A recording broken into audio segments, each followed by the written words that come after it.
Ryan Reynolds here for, I guess, my 100th Mint commercial. No, don't. I mean, honestly, when I started this, I thought I only have to do like 4 of these. I mean, it's unlimited premium wireless for $15 a month. How are there still people paying 2 or 3 times that much? I'm sorry, I shouldn't be victim blaming here. Give it a try at mintmobile.com/save. Whenever you're ready. $45 upfront payment equivalent to $15 per month. New customers on first 3-month plan only. Taxes and fees extra. Speed slower above 40 gigabytes. See details. There's no better feeling than a personal win. And the State Farm Personal Price Plan can help you do just that. Talk to a State Farm agent today to learn how you can bundle and save with the Personal Price Plan. Like a good neighbor, State Farm is there. Prices are based on rating plans that vary by state. Coverage options are selected by the customer. Availability, amount of discounts and savings, and eligibility vary by state. When it comes to towing, seeing is believing. That's why Chevy Truck's advanced camera technology offers up to 8 available cameras for 14 unique views, so you can focus on the view that really matters. Chevrolet, together let's drive. Learn more about Chevy Trucks at Chevy.com. Safety or driver assistance features are no substitute for the driver's responsibility to operate the vehicle in a safe manner. Read the vehicle owner's manual for important feature limitations and information.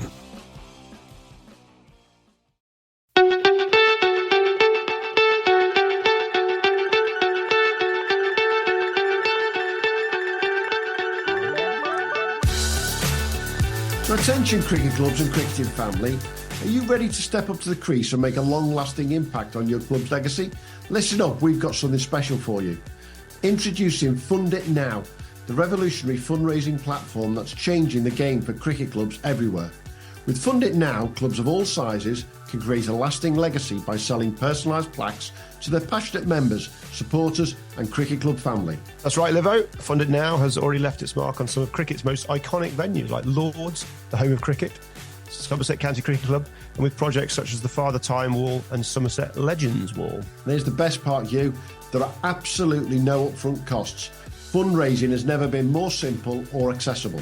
Imagine walking around your club's ground or up to the pavilion and seeing a bespoke wall of dedication, celebrating the history of your club and supporting its future with every plaque. It's like your club's very own shrine to the sport we all love. And getting involved couldn't be easier. Simply visit Fund It Now's website at funditnow.co.uk to get started today, or drop them an email at info@funditnow.co.uk to learn more. It's time to rally your supporters and start raising money like never before. And don't forget to tell them you heard it from us at the Premier League Cricket Show. So what are you waiting for? Join the ranks of clubs and grounds like Somerset County Cricket Club and Lords and make your mark on cricket history. Visit Fund It Now today and start building your fundraising platform. That's funditnow.co.uk. Fund It Now, where passion meets purpose at your cricket club, and begin creating your own legacy. So welcome everybody to the Premier League Cricket Show, and once again it's our match week recording, and it's amazing to be able to say the following: the Premier League Cricket Show in association with our partners at NV Play and Woodstock Cricket. We've got partners, Hugh. How weird's that? That's it, yeah. Well, we've just been single men for too long, haven't we? We thought it's time to partner up, and two's better than one. We'd like to say we need a little bit of help, but we probably need a lot of help, is the best way to put it, isn't it? Yeah. And not that kind of help either. We need professional help, but never mind. Absolutely. Hey, very much great to be able to say those words, though. And thank you very much to our friends at MV Play and Woodstock Cricket for joining us on the journey that we've got with Premier League Cricket. As always, later on in the show, we'll have our friend, Mr. Matt Taft, joining us from our other partner, CricX. We haven't been able to get rid of him somehow, but definitely. Hey, joining us this week as our guest, we're going to make a habit of this at this time of year, it looks like, is a player from a club who, unfortunately for them, is not involved in the title battle in their own league right now. And we'll talk about that very shortly. But he can give us a view on what's going on. So joining us right now is a very experienced gentleman, Mr. Conor Harvey from Townville Cricket Club in the Bradford League, who I had the pleasure of watching Townville a couple of weeks ago in the T20s up at Denby, and unfortunately they didn't get through, but they're a great bunch of lads, great bunch of supporters who came with. So thanks for joining us, Conor. Yeah, good. Cheers. Thanks to be great to be here. Yeah, absolutely, mate. We'll make it very clear. Conor, we can't see him, so this could be quite fun. It's always interesting when we can't see him because he's in rural Yorkshire somewhere doing some work or something. He's on his phone. So, but I'm sure the sound sounds great. That's the main thing, isn't it, Hugh? It is, yeah. I mean, and rural Yorkshire could be anywhere, couldn't it? And we maybe he isn't the actual Conor. Maybe he's some. It's a. Do you mean it could like be Putin with his body doubles? It could be Dusan Vimukti, and we didn't know. No, I don't think it will be him. Hey, we'll come to Dusan very soon. Hey, Townville's season's been a decent season, I think, hasn't it, Conor? But to be fair, you guys are probably a little bit of disappointed not going into the final weekend with a chance of winning the league. Yeah, majorly disappointed, to be honest. From my point of view, I think we always set out to win a major trophy at the start of the year.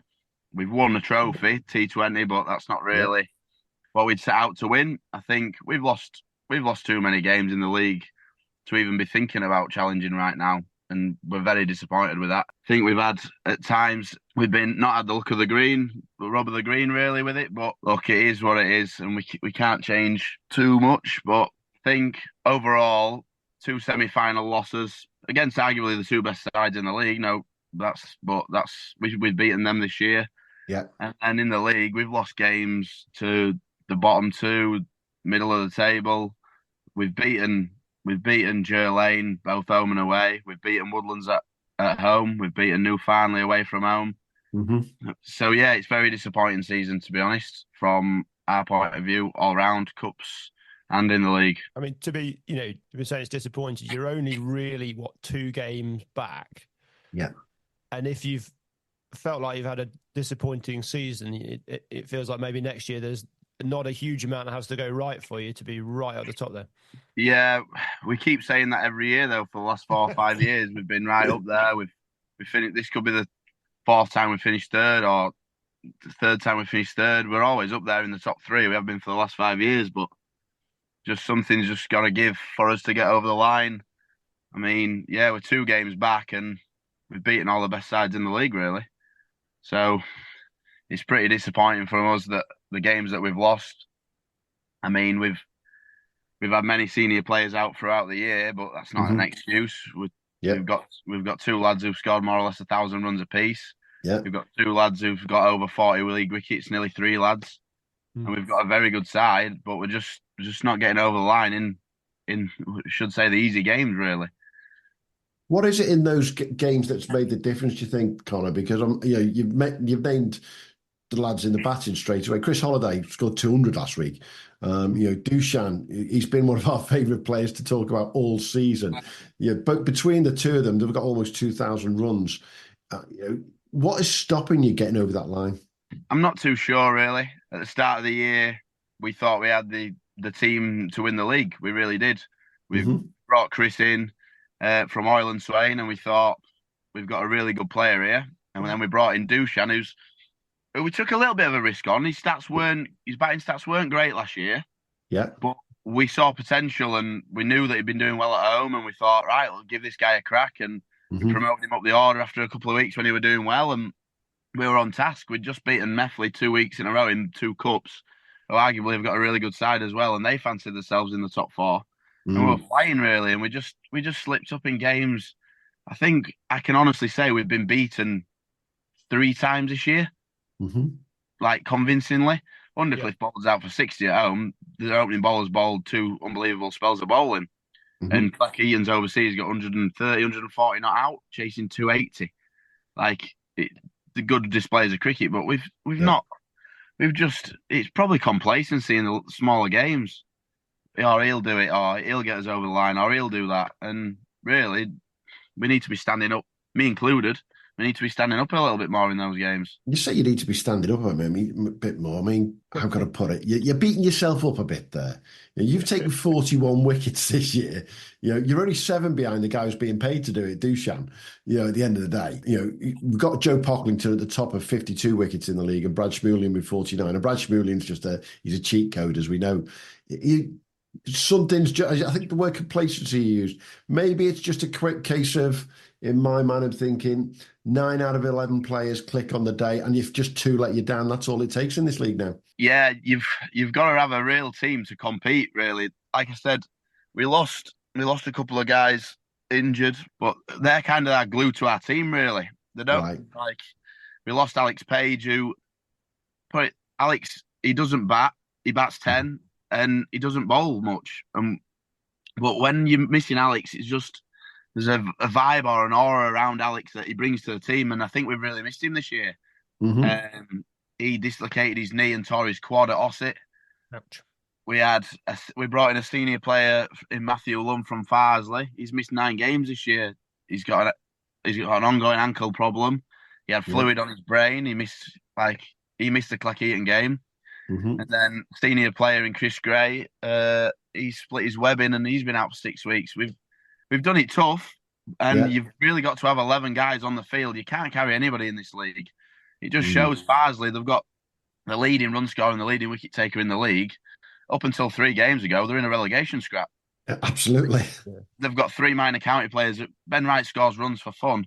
He's taking wickets, and they're down there at the bottom, and we're thinking, we went there a couple of, and they nearly turned us over. We knocked their score off 9 down. Thanks to his number 10 and 11. Like this league is probably this year has been the most competitive it's ever been. Like normally you get through a top 4 or 5 and you think, we've got one end open here. Yeah. But this year there just always seems to be some other guy who comes out and scores runs freely. There's always an experienced head down the order who wants to take you on. And I think that's a little bit where we've adjusted this year. People have been coming hard at us from ball 1 with a new ball. We're not kind of used to that as much. But yeah, it's competitive as it's ever been, I think. Yeah, I mean, you talk about the league strength, and the Bradford League is there's a folklore about the strength of the Bradford League. You know, my gran used to go and watch the league back in the day when she was a girl. You know, and it's maintained that, and it's we have a bit of a moan that first-class counties and professional cricket doesn't sort of trust Premier Leagues, but they do seem to trust the Bradford League. You know, you've got Derbyshire taking Cam Fletcher out of New Farnley into the Blast. You know, there's that. Seems to be a bit of a trust and a sense that, you know, this is a really, really strong league, always has been, always will be. And it seems to prove it with the, you know, the standard of cricket and the competitive nature of it. So, you know, yourselves getting up there into 4th, you know, not you can't control other teams, can you? You know, it might be those guys, you know, just being stronger, you know, this year, or just putting a few wins together, and that's the difference. It's minor things, but it's such a strong league. You know, what is it like to play in? You know, what's it like at the top of the order? What are the opening bowlers like? What are the spinners like? It's you look at your weaker team, or the teams that are at the bottom now, and you think, who've they got? Where you look, and you look at, we tried signing a guy this year, and I'll be open and honest, an opening bowler. He's playing at the bottom team, they're relegated. We tried signing their opening bowler. Like I rate him very highly. So does our opening pair. Yeah, but they've got like teams in 8th and 9th. Their opening bowlers. One's been a pro in our league, season pro for about 20 years, and he must have taken 40 league wickets, and it'll be an average under 20. And then you've got opening bowlers like Callum Fletcher, who's playing minor county cricket, who just has it on a string every week, and you're like, and these are the teams down at the bottom. That's before you work your way up. Like Methley's opening, there's 3 lads at Methley. One's just been released from county cricket, Jared Warner. Couple of young lads on the books at Yorkshire in the 18s, Charlie McMurray and things like that. And then they promoted a lad from the second team, and he's probably arguably been their best seam bowler this year at times, more or less all season. So from strength in depth, teams are just getting better and better.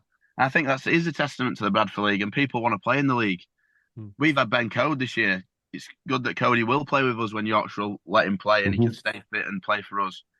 Jaffa Chowan's played for Jer Lane at times this year. Yeah. Jer Lane's opening batter, Most and Hussein's played county cricket. Like you look at the teams like New Farnley's team, Woodland's team. Their overseas is top quality. I know New Farnley lost Cam early on in the season, but strength in depth from bowling point of view this year, you always think, see him off, see his spell off. Then there's guy weaker down the to come, and it's not really a thing. Like, we couldn't get past the opening bowls for Undercliff, and they're 8th or 9th in the league. So he's so strong, and a lad that has impressed me this year at Jer Lane's been Amir Hussain. Mm-hmm. He's been around for quite a few years, but he's never really he's always bowled well, but he's never taken as many wickets. And on Saturday, he just blew Woodlands away, or Sunday, sorry, he blew Woodlands away. And it's just a testimony to the clubs are wanting to put time and effort into players, and it does also help that Yorkshire will let their players play. We've played against Andy Duke this year. He plays at Farsley. A few young lads are playing at Methley. They're on the Yorkshire books. They've also got James Wainman at their exposure whenever they want, really, as well. So everybody's really strong. So it's really good, to be honest. The league it's probably the best cricket I've played in a long time. Well, you've just literally stolen my thunder there, Conor. I was just about to ask you that question. You've been playing Premier League cricket for quite a while now, and you've been at Townville, obviously, a long time. From what I'm hearing from you, and it's something I'm hearing quite regularly around the country right now, and it's great to hear. I had this conversation yesterday down at the NCCA Championship final at West Bromwich Dartmouth. Are you finding that quality of Premier League cricket is just getting better and better and better year in, year out? Yeah, I do believe it is. Compared to last year, we saw the people coming into the league, the signings had made, and we thought it's going to be a strong league this year. I know people brought, like, Mosen coming from the Huddersfield League to open the batting at Jer Lane, Chris Holiday coming in, people like that. But people are getting, like, older. There's kids like myself when I first came in at 17, 18, 19. There's people like that now, but they're now like 22, 23. They're getting older, more experienced, and they're just getting better and better. With the coaching that's available now, it's definitely very good this year, which we've found out. You talk about teams, they only bat to 6, 7. Some teams bat to 9, 10, and it is a very good standard of cricket, I do believe. So let me ask this question. Going back in the day, you've been in the Premier League a while.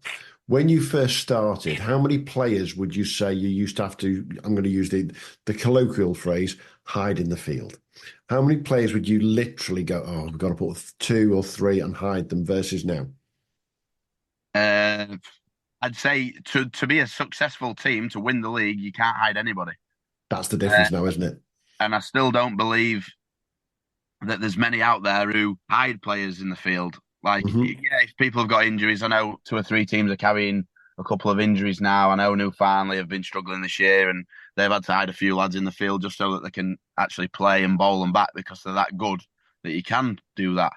Yeah. But I'd say there's not many people. Like, you've got to run well, but there's certain fielders in the league, as we found out in the last couple of weeks, that the standard of fielding is getting better and better. Yeah, I mentioned this year. I think this lad's been probably the best all-round cricketer in, I could say Yorkshire, but you can't say what's about in other leagues. But Joe Pocklington, his fielding is unbelievable.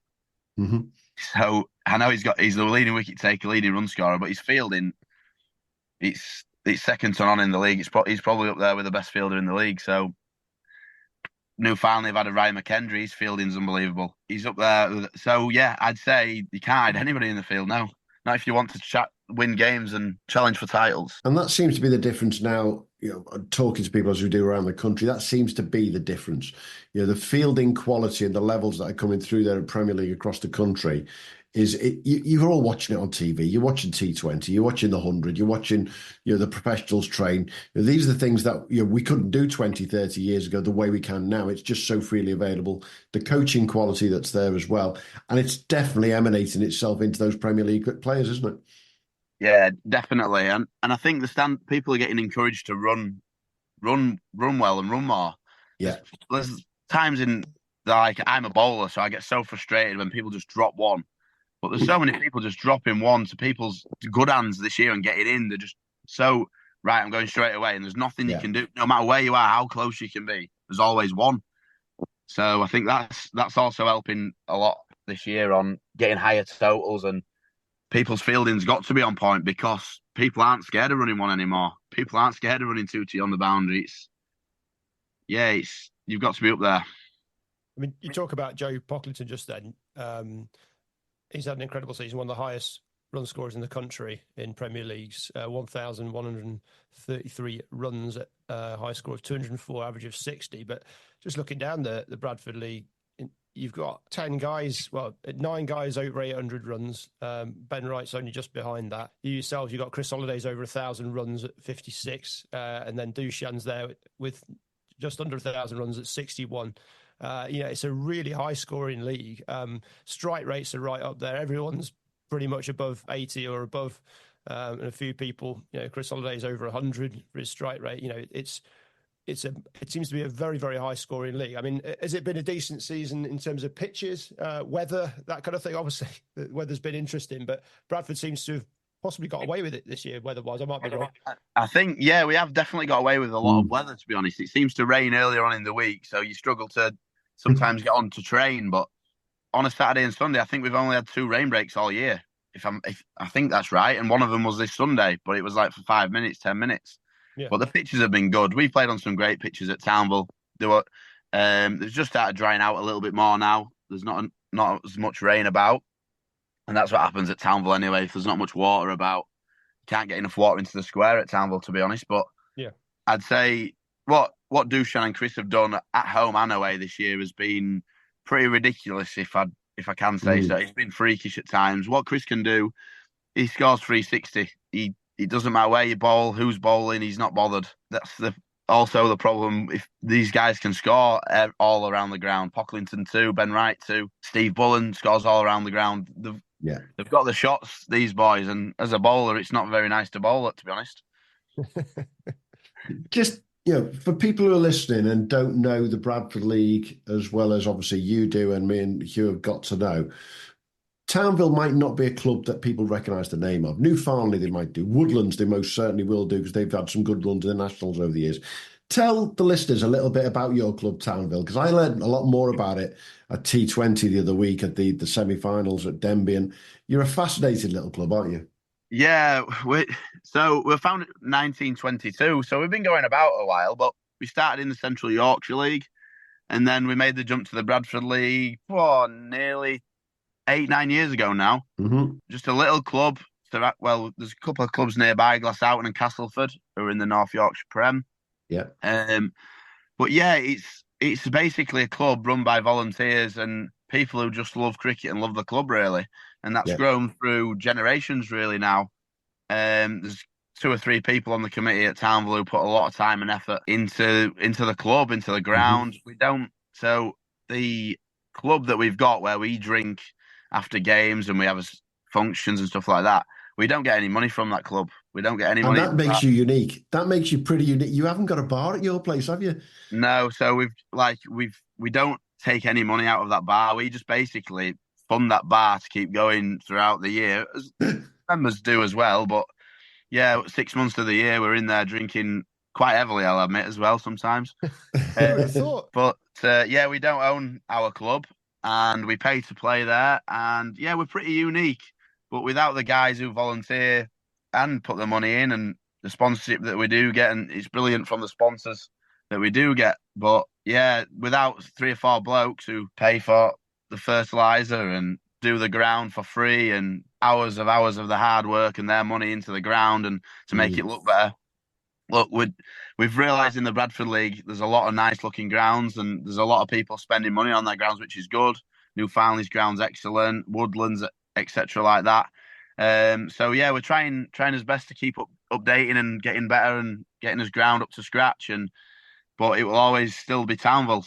And that's why we love it there. It's a family run club, and we all love it up there. And 6 or 7 of us in the first team, maybe 8 of us have been there since we can ever remember. So it's really good.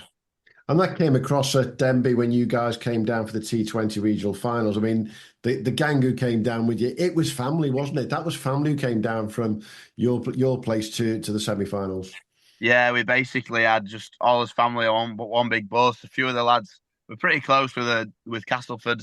I know we played them in the earlier rounds in the 2020, but a few of their lads come on the bus. But yeah, committee members, just family and friends, really, all packed on a 72-seater down.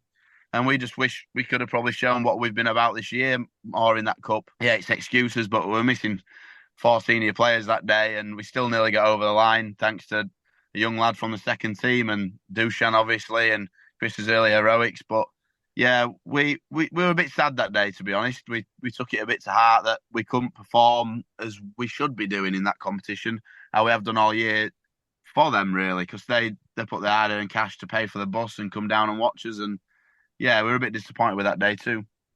What's the sort of pathway like for you at Townville? You know, obviously being not as established in terms of the Bradford League, how are you able to sort of maintain, these standards and year in, year out?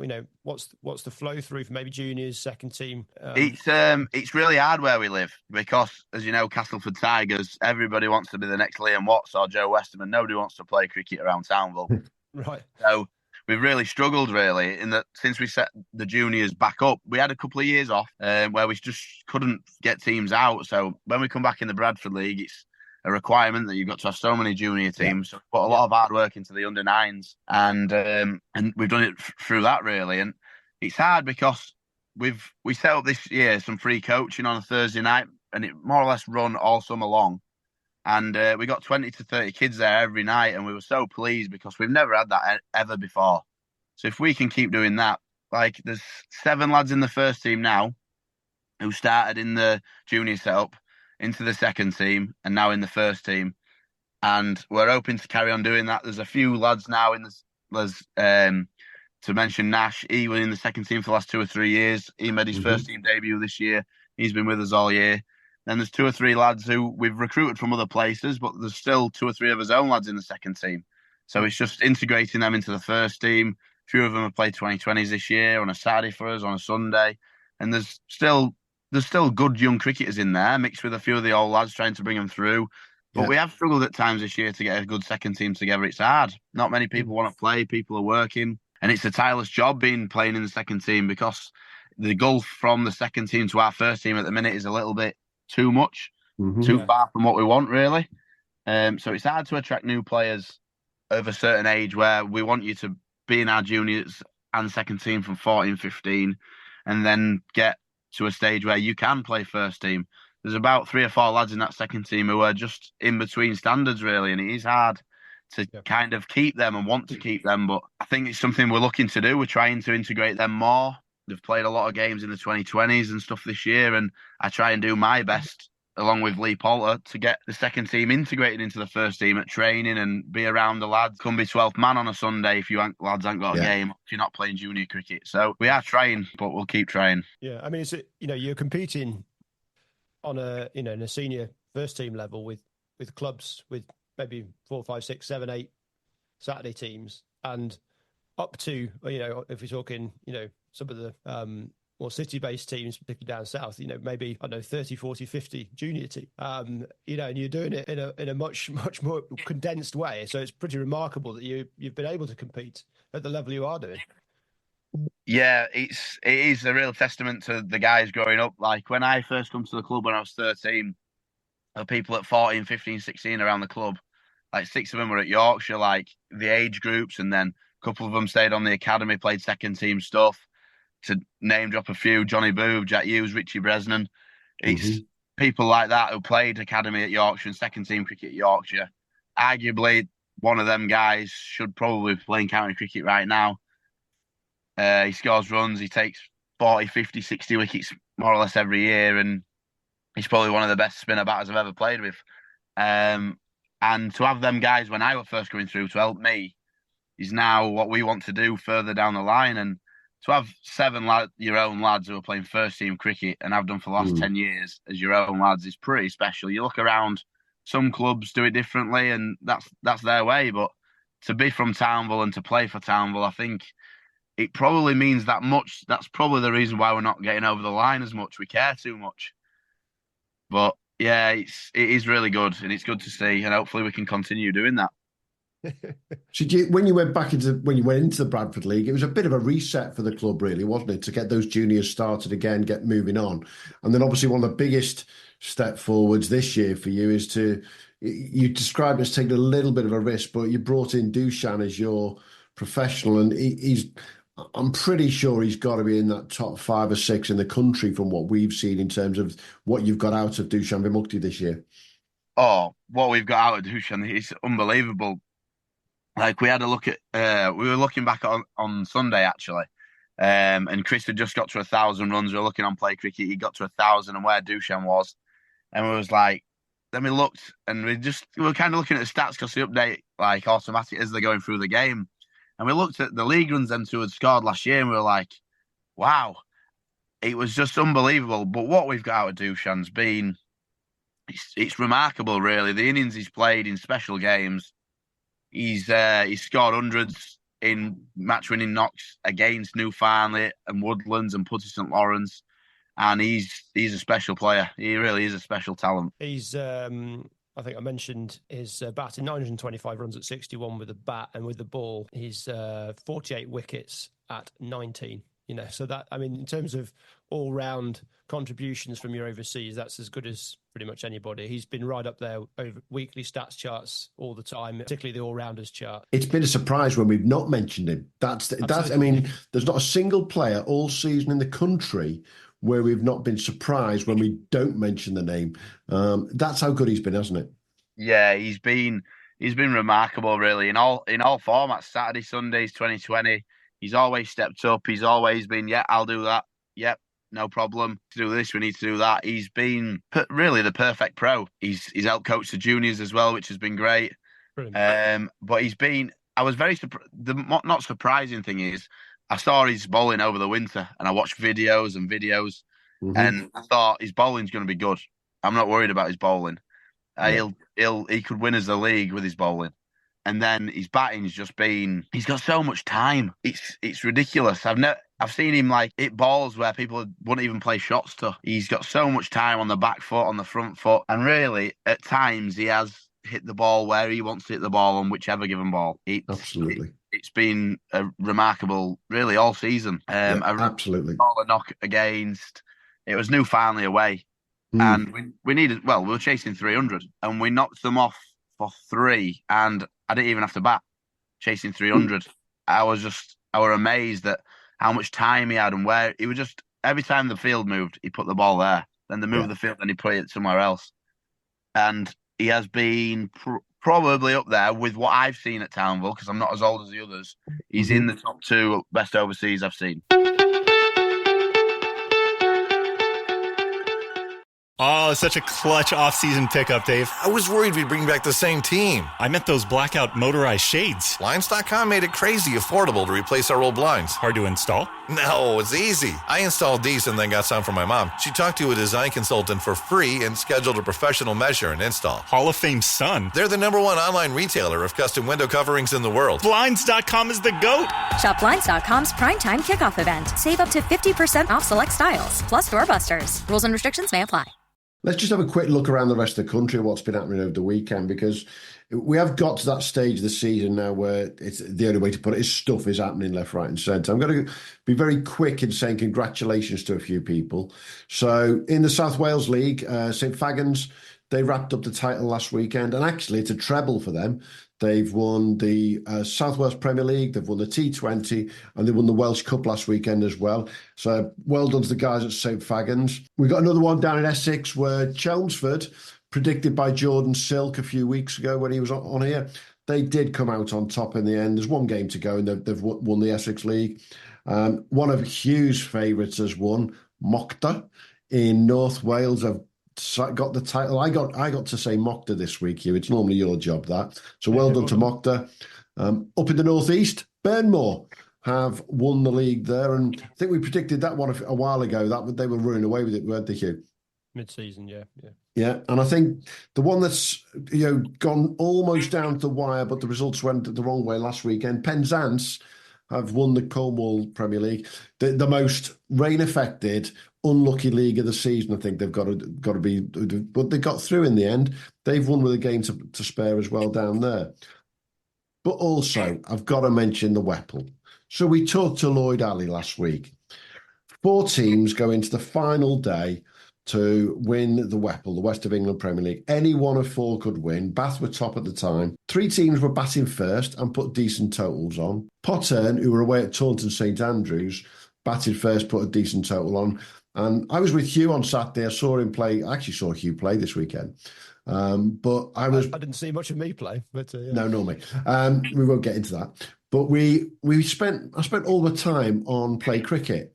Now, I've got to say it, play cricket was a disaster on Saturday. No other way to describe it. Absolute disaster.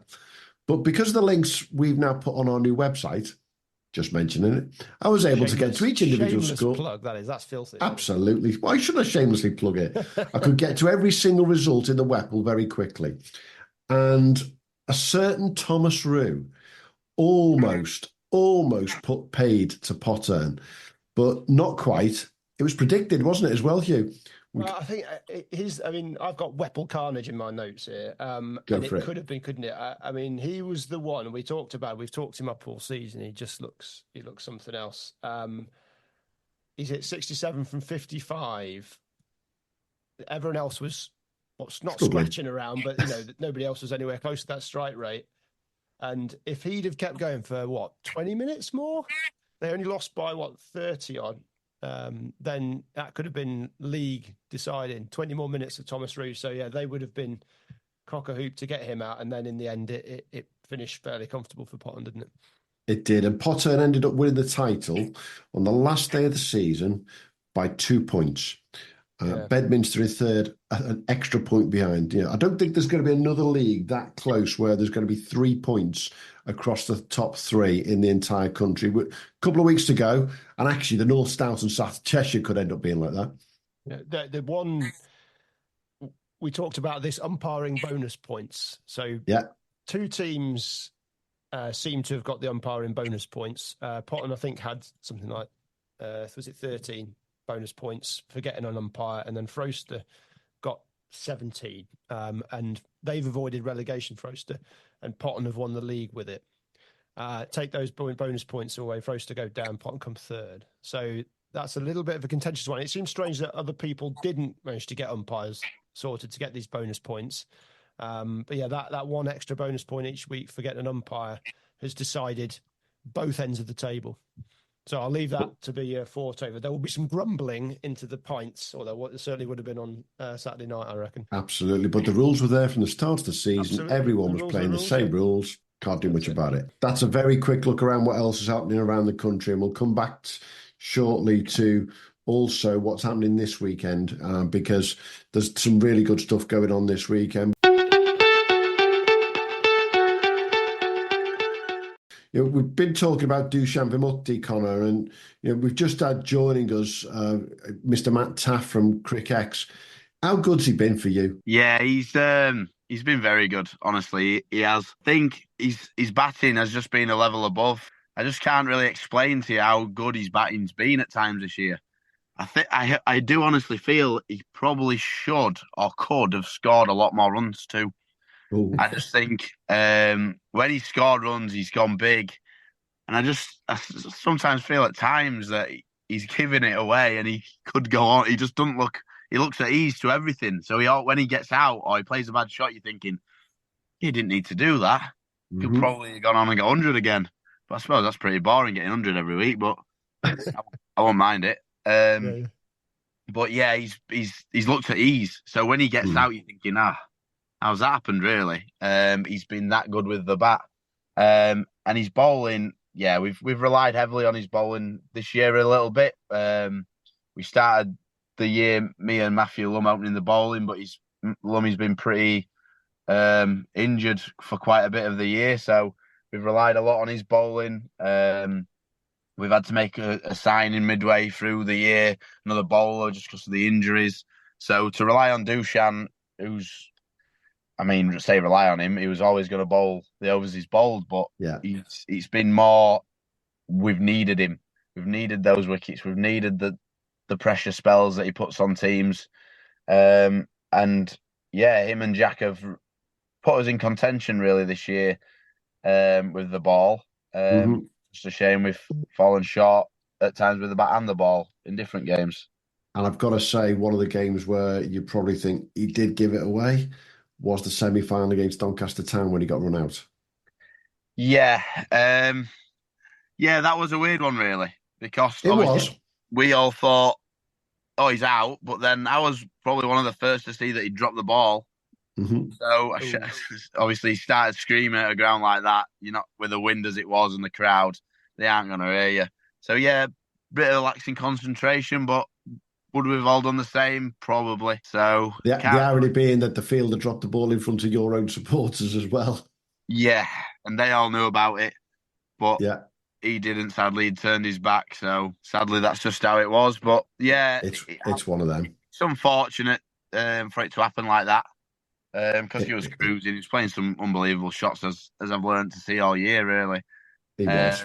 But yeah, disappointing. But I feel like that really was, for me, that wasn't really one that we can put it all on him. Really, no, not at all. As we've already said, we've been joined by our friend from one of our partners, Crickex, Mr. Matt Taff. Somebody who actually does play the ball all around the pitch as well, aren't you? You like to play a few shots yourself, Matt? I like to try and get myself in first and then tickle it on. But yeah, no, it's well, we talked about your bowling this year more, haven't we? Funnily enough. Yeah, well, a bit of a word around town. It's turned into a bit of an all-rounder, so you'll take it. Oh, right. Okay. Well, we'll discuss that off air then without a shadow. How are you doing, mate? How'd you get on the weekend? Great win against second in the league. Yeah. Probably had our strongest side out all year, unfortunately, and just wiped the floor with Colwyn base. Just a shame we haven't had that 11 all year, because I'd have backed ourselves to be right up to the top, to be honest with you. Mm-hmm. And was that the last game for you, your mate, Mr. Folkes? It was, yeah. So he's back with Warwickshire now. They play Friday night against Gloucester, I think, at Edgbaston. And then if they win that and progress through to finals, they'll stay. If not, he'll head back to New Zealand. The Bangladesh tour was cancelled, but they've got something in the pipeline or something. But he's heading home there to then progress on. But unfortunate. Hey, let's have a look around the Crickex stable for the weekend. Hey, let's see what your boy. There's been some big runs and some big wickets around the country. What have your lot done? Yeah, again, like you say, a lot of leagues are finishing. A couple of the pros have headed home before this weekend. But Iffield, Raminger, Waja Saria, 126 not out of 82. He's leading the way out of the Crickex stable this weekend.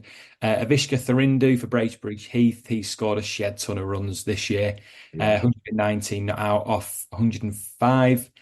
Asham Fernando for Swinton Moorside, again 103 off 91. There we go. And then again, it was just plenty of 90s, 80s. Apoorv Wankhede, 84 off 65 for Dulwich. He has just re-signed with them this morning.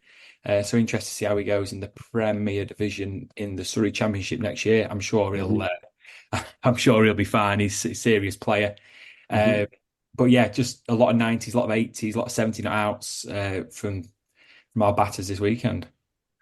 And around the rest of the country, we've done it again, Hugh. We've just timed it to perfection. Last week we had a Taunton St Andrews player as top of the batters when we had a Taunton St Andrews guest. This week we have a Townville guest, and who's top of the batting nationally? Chris Holiday, 224 not out of 152 balls, one of the highest scores in the country this season. It is second in the country this season. Wow. Play cricket, cock-ups permitting. I will do a reset of my database at the end of the year and tidy up a few of the issues that we've had through the year. But yeah, that's a hell of a performance in a game that 152 balls of pure quality, I would think, against Bradford and Bingley. Second is Harvey Bhatia, 163 off 127 for Donny Town. Talking about them as well, against Cawthorne in the Yorkshire Southern Prem. Nick Halstead-Cleek, 149 not out off 139 balls for Bristol against Lansdowne in the Whipple. And that is in the game with the most runs in the entire country this weekend. There we go. And then Shay Nan Patel finding Dolben against Brigstock, 148 off 119 there. And then number 5 with a measly 141 off 122 for St Fagans against Ammanford in the South Wales Prem. There's a few other notable names. Will Frayn's in there. Sam Everson's been up and about. Tim Lloyd, nice to see Tim Lloyd getting some runs as well. I think Wimbledon probably missed him. I think he was up in Leeds, wasn't he? Union Leeds. He's been back and he's been in the runs. He's popped up twice in the last couple of weeks with big hundreds. And then there was a 99 that caught my eye. And Joe Gatting, playing for Great Witchenham. He's turned up for them mid-season. He's played 3 games for them. So there's only 3 games on play cricket this year. He's hit 54, 128 not out, and 99 for them. So he's been rather useful in the East Anglia Prem when it wasn't raining. But wasn't enough for them to win last weekend. No. I've got to say a hello to the guys at Edgeworth Cricket Club up in the Greater Manchester League. They had their pro leave them after last weekend, Tom Rogers, who just finished off with a little 128 off 92 balls. That's a nice way to say goodbye to your club, and I have a funny feeling they might want Tom to come back. It's that time of year and everyone's scrabbling for re-signings. I bet you're busy, Matt. Yeah, it's absolutely manic at our end, to be honest. Is it? Yeah. It's non-stop, yeah. Is it going to stop you getting to Worcester? It's not, no, I'm locked in. Ooh. Absolutely. Hey, let's talk about bowling around the country for your cricket stable, because we've got a big one in the Nationals. Yeah, Zoe Zaman-Kale for Martin CC against Middlesbrough. He's got leading the way with 6 for 33. Thelina Dilshan for Warrington, 5 for 35. Safiqullah Ghaffari again, 5 for 37. That's his 9th 5-wicket haul in the league this year. Again, closing in on 100 wickets for the summer. Another one closing in on 100 wickets for the summer is Ainsdale's Delanka Uwart, 5 for 39. Dushan, spoke about him probably an awful lot, 5 for 47. Yeah. And then plenty of forfers just to finish things off. But there's 3 guys there nearing 100 wickets for the summer. It's just ridiculous, to be honest. That's dreamland, Conor, isn't it? Yeah, it is. It definitely is. I think I'm not sure how far Dushan is away from 100 actually for us, but I don't think he'll be far away. But yeah, 100 wickets in the summer is not too bad, no matter how many games you play. Absolutely. Hey, let's talk about a guy who's come top this week, though. Top of the national bowling, Hugh. Melinda Pushpakamura, 9 for 95, Birkenhead Park against Rainhill. Now, this is Liverpool comp, so they can just bowl unchanged. There's no limit. Yeah, they bowl about 120 overs before they stop or something, don't they? Yeah. So they bowl so there is a slight caveat with some of these 9-fers in Liverpool comp because they can bowl so long. We've got Finnegan Hulbert, 8 wickets for 33 off 8.5. So in the same league, in the same comp, Lee against Wigan, but he's doing it off 8.5. So which is better, the 9 or the 8? Well, I'll tell you which one I believe is. I think the Finn Hulbert one is, because that game was done in 27 overs total. Really? And that's to beat to beat 27 overs between Lee and their local rivals Wigan. Unless the lads are all going out on the beer together, which I very much doubt it somehow, but hey ho. There we go. So yeah, that's we got that. That's second. George Kelly, Edgeworth against Shaw, 15 overs, 8 for 66. There, Summit Rurker, that's a familiar name, isn't it? Yeah. 10 overs, 7 for 21. He's been up there a lot, unsurprisingly. That's Wallace against New Brighton, and then Zafar Gahar, Littleborough against Burnley, 7 for 45. We've got a load more 7-fers, Chris Marsden, Chris Miller, John Dotters again, and then I think we've got 75-fers this weekend. Yeah, exactly, 75-fers to go with 5600s. So yeah, plenty of big scores, plenty of big wickets this weekend. Nice balance between bat and ball. Absolutely. And of the top 10 bowlers in the country this week, 5 of them were from the Liverpool and District, with Melinda Pushpakamura, Finn Hulbert, Summit Ruika, John Dotters, and Ahmad Safi Abdullah with 6 for 21 for Newtonley Willows against Southport Birkdale. Yeah. Was it? Summit's 7 for as well. Also got 83. So he's top of the ball rounders this week as well. So yeah, what was going on with the tracks this weekend, Matt? No idea, but ours was going square as well. We had to face 25 overs of a Sri Lankan left arm spinner as well. So it was good fun. Hang on, you faced 25 overs of a Sri Lankan left arm spinner? Yeah, I think I can't. I've not fully looked at the scorecards since Saturday actually, but I'm sure he bowled from one end all day, barring a couple. Did you get out? No, I didn't. To a 25 over slow left armour. Walked off, not out. I think Mr. Matt Taff has found he's found it this week, Hugh. He's got there. He obviously batted longer than you did, mate. Well, I'm still injured. You are. That wobbly thumb and all that, I tell you. It's, well, to be fair, I'm keeping wicket this weekend as well, so I'm going to be playing mostly one-handed. So am I, Hugh. There we go. Hang on. Matt Taft now is officially an all-rounder. That's it. Donning the gloves this weekend. That's it. Is that because it's end of the season? We're extremely short and we need our twos to stay up. So careful. League officials may be listening. Yeah, it's all right. Good to see you again, Matt. And once again, everyone, will put some names out on a poll this evening for the ECB Performance of the Week at the Premier League. I have a funny feeling there might be a Townville player on the list for Performance of the Week this week, Hugh. Yeah. Who would know? I don't know. Yeah. As we get to the end of the holiday season, if Chris Holliday wasn't on that list, I'd be a little bit surprised. Yeah, I'm not sure that pun's allowed, so he might be banned. Look, I suspect he himself would be completely fed up with hearing that from age 4 upwards. I spent time commentating on the NCCA Championship final yesterday when it was bloody raining, so I had to talk all kinds of rubbish, to say the least. So that's where that's coming from. Very good, well done. Hey, thanks for joining us, Matt. Catch you later, mate. No, all good. Have a good one, guys. Cheers now. We've talked about Townville a hell of a lot there, Conor. What we've not done is got down to the brass tacks, to use a proper Yorkshire phrase, of what's going to happen this weekend.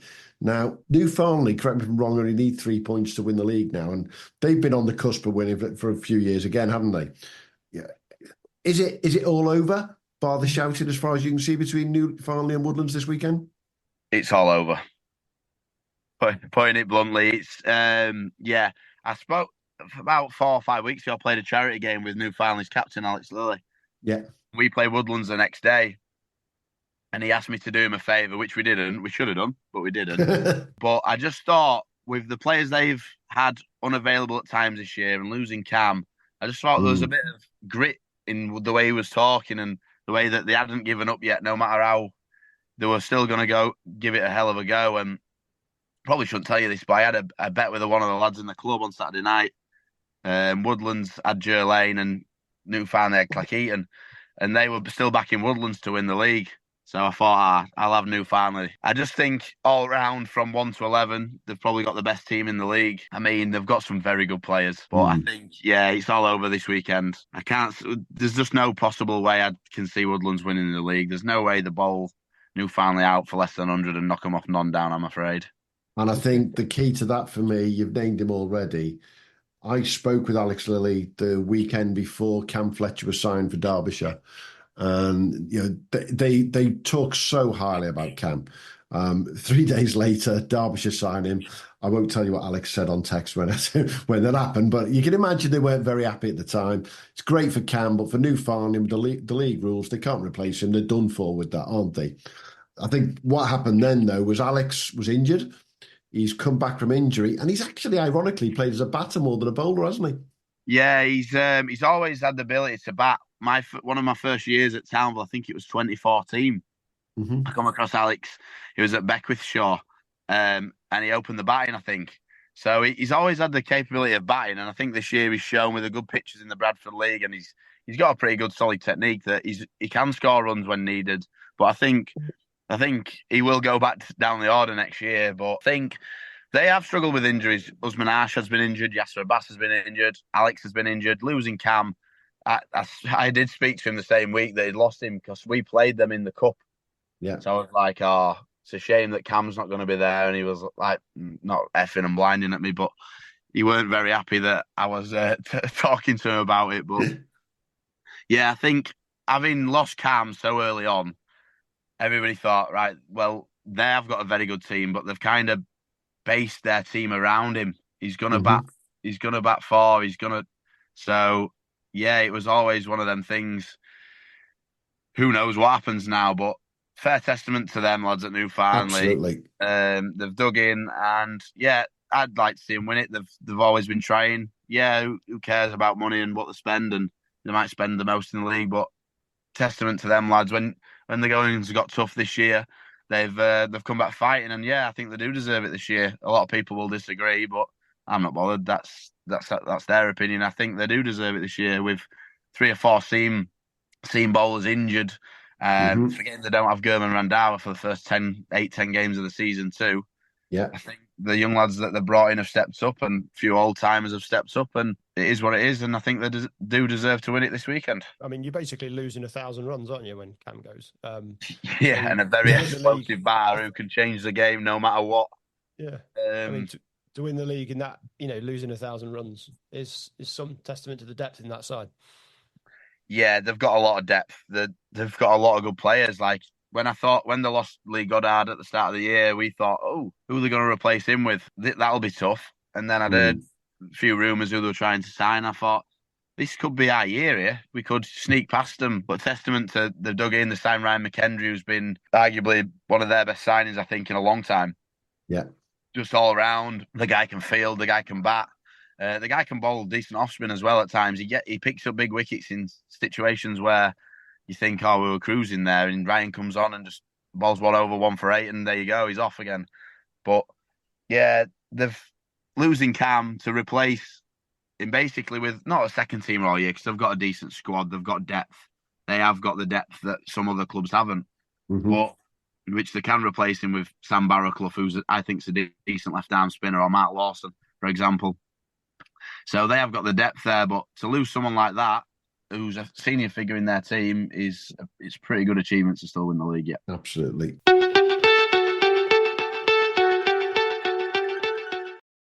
Coming towards the end of the season, then Conor, there's.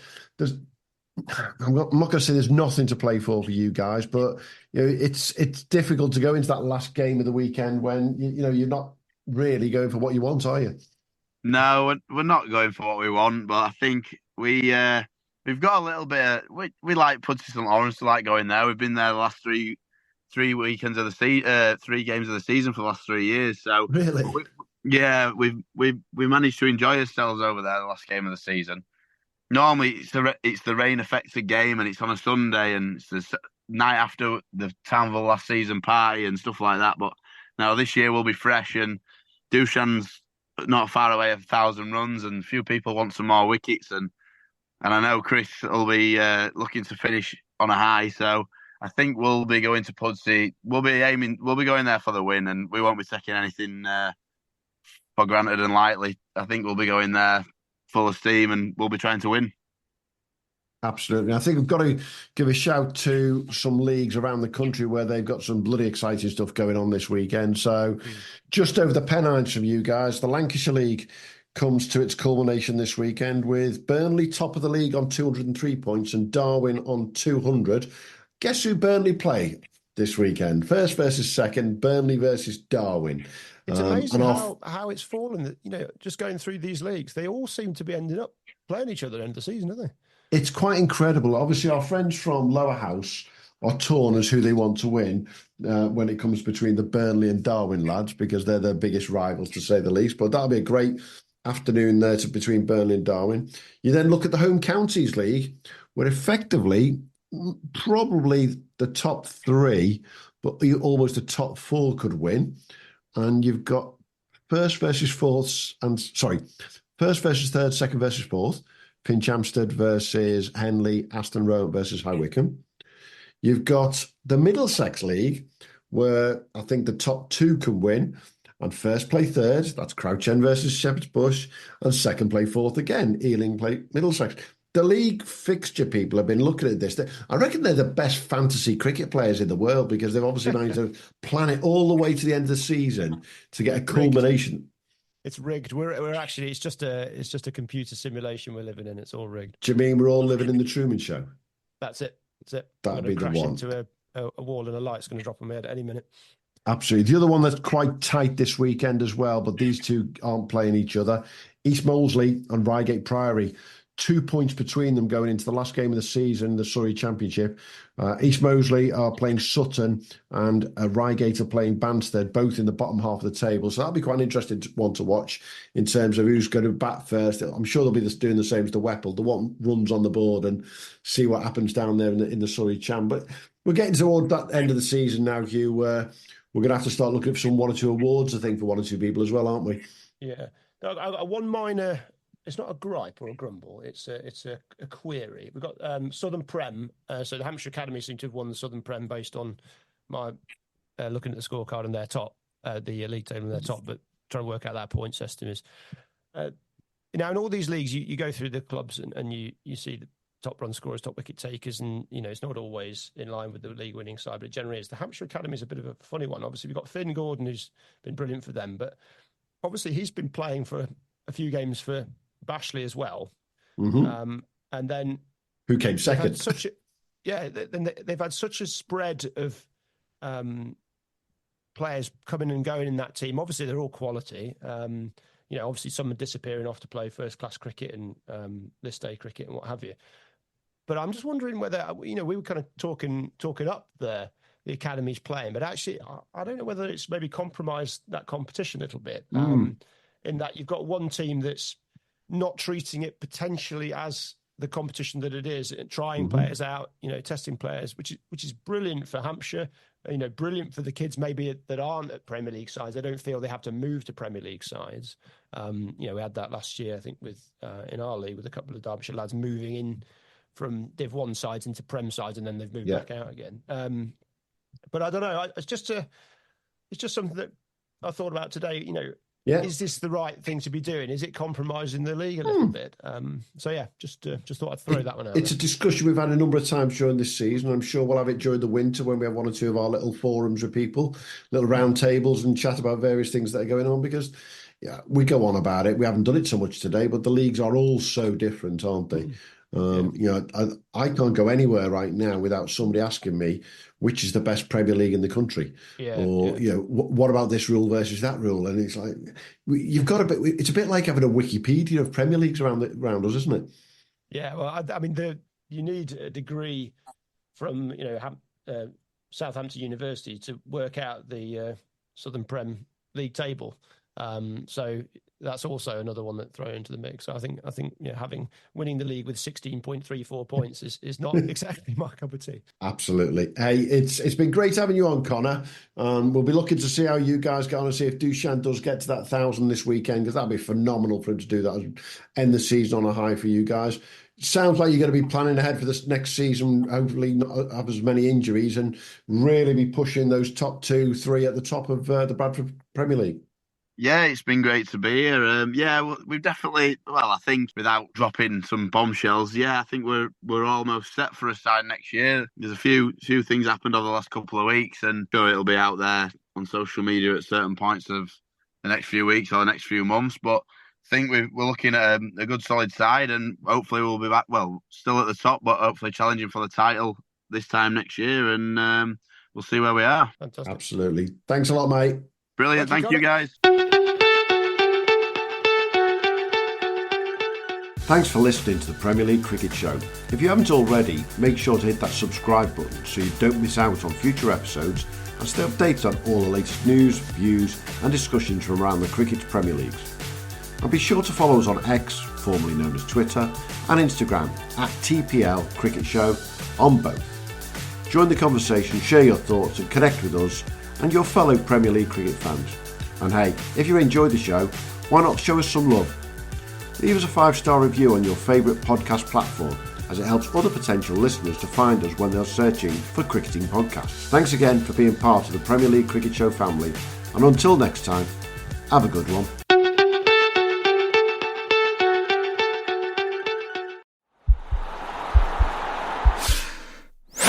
This podcast is part of the Sports Social Podcast Network.